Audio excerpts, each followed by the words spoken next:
Hello, welcome back to the church building. I'm Andy, and we are going to continue through the book of Job and actually finish it up today. The final chapters of this book, chapters 40 through 42, I believe. So let's dive right in. Chapter 40, verse 1. And the Lord said to Job, "Shall a fault finder contend with the Almighty? Anyone who argues with God must respond." Then Job answered the Lord, "See, I am of small account. What shall I answer you? I lay my hand on my mouth. I have spoken once and will not answer, twice, but will proceed no further." Then the Lord answered Job out of the whirlwind, "Gird up your loins like a man. I will question you, and you declare to me. Will you even put me in the wrong? Will you condemn me, that you may be justified? Have you an arm like God?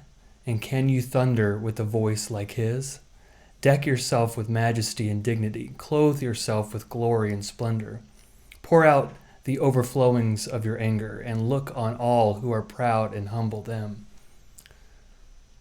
Look on all who are proud and bring them low. Tread down the wicked where they stand.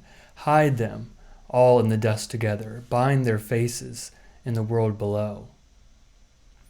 Then I will also acknowledge to you that your own right hand can give you victory.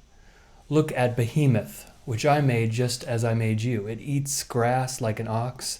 Its strength is in its loins, and its power in the muscles of its belly. It makes its tail stiff like cedar. The sinews of its thighs are knit together. Its bones are tubes of bronze, its limbs like bars of iron. It is the first of the great acts of God. Only its maker can approach it with the sword, for the mountains yield food for it, where all the wild animals play.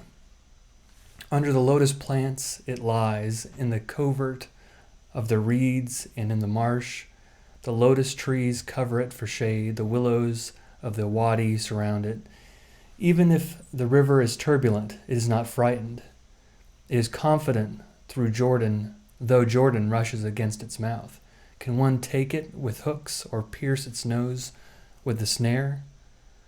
Chapter 41. Can you draw out the Leviathan with a fishhook or press down its tongue with a cord? Can you put a rope in its nose or pierce its jaw with a hook? Will it make supplications for you? Will it speak soft words to you? Will it make a covenant with you to be taken as your servant forever? Will you play with it as with a bird, or put it on a leash for your young women? Will traders bargain over it? Will they divide it up among the merchants? Can you fill its skin with harpoons, or its head with fishing spears? Lay hands on it. Think of the battle. You will not do it again. Any hope of capturing it will be disappointed. One is overwhelmed even at the sight of it. No one is so fierce as to dare to stir it up. Who can stand before it? Who can confront it and be safe? Under the whole heaven, who? I will not keep silent concerning its limbs or its mighty strength or its splendid frame. Who can strip off its outer garment? Who can penetrate its double coat of mail? Who can open the doors of its face? There is terror all around its teeth. Its back is made of shields in rows, shut up closely as with a seal. One is so near to another that no air can come between them. They are joined one to another. They clasp each other and cannot be separated. Its sneezes flash forth light, and its eyes are like the eyelids of the dawn. From its mouth go flaming torches. Sparks of fire leap out. Out of its nostrils comes smoke as from a boiling pot and burning rushes. Its breath kindles coals, and flame comes out of its mouth.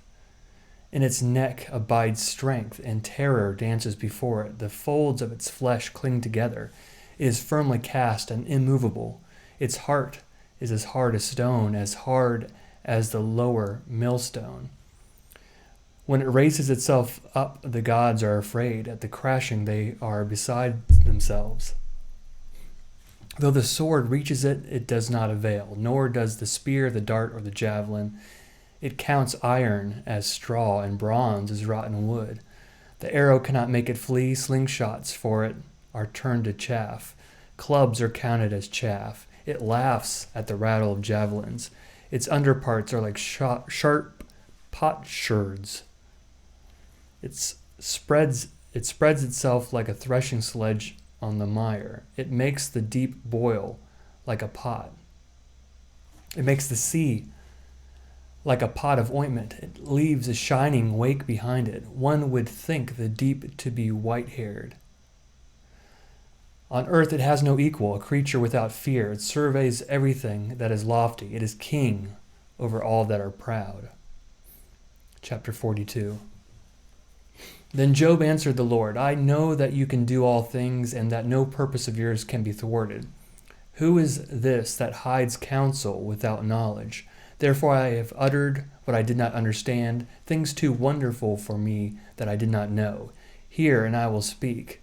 I will question you, and you declare to me. I had heard of you by the hearing of the ear, but now my eye sees you. Therefore I despise myself and repent in dust and ashes. After the Lord had spoken these words to Job, the Lord said to Eliphaz the Temanite, My wrath is kindled against you and against your 2 friends, for you have not spoken of me what is right, as my servant Job has.